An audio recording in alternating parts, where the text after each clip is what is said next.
Alright everyone, we are making our sourdough flatbread. There's some sourdough starter that we're going to use up. We have our flatbread going. This was made with my homemade starter that I started. I still have more that I'm to do, but I want to get the first batch going. What we're looking for on our flatbread is those, like that puffiness and that brown color there as well. If you want more of that yellowish color that you're seeing on here, you can put a little more olive oil. We're going to let this side cook a little bit more.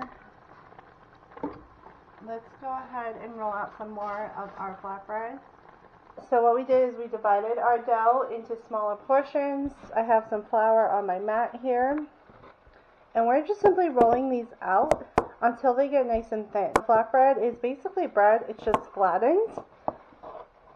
And so we're doing about pretty thin, I would say about 1/8 of an inch. And you want to try and get it in a circular shape if you can. Obviously mine are not.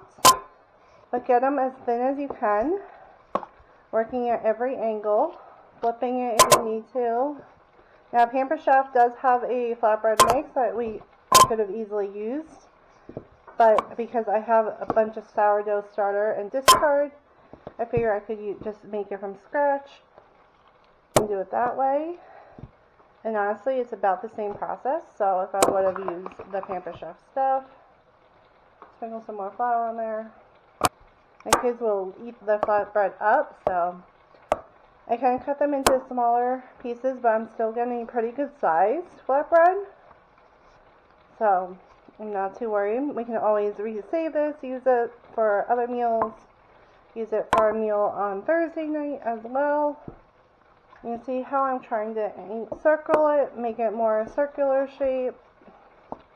Obviously, the more you do, the better you get. Practice makes perfect. So that's about, I think that's good. Let's check this one before we burn it. So this is what we're looking at for our flatbread. That one looks actually really good. I'm going to turn this down because I am using a cast iron pan for this. We're going to go ahead and add some more oil. And it's best to do one at a time on the pan so that you don't burn them accidentally. Get this nice and mixed. We're starting to get some browning here. Obviously, depending how much you make for your flatbread will determine how big and small and whatnot you want it.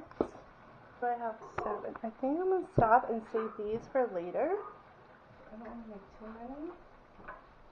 That looks good. Alright, so let's just keep going with the flatbread.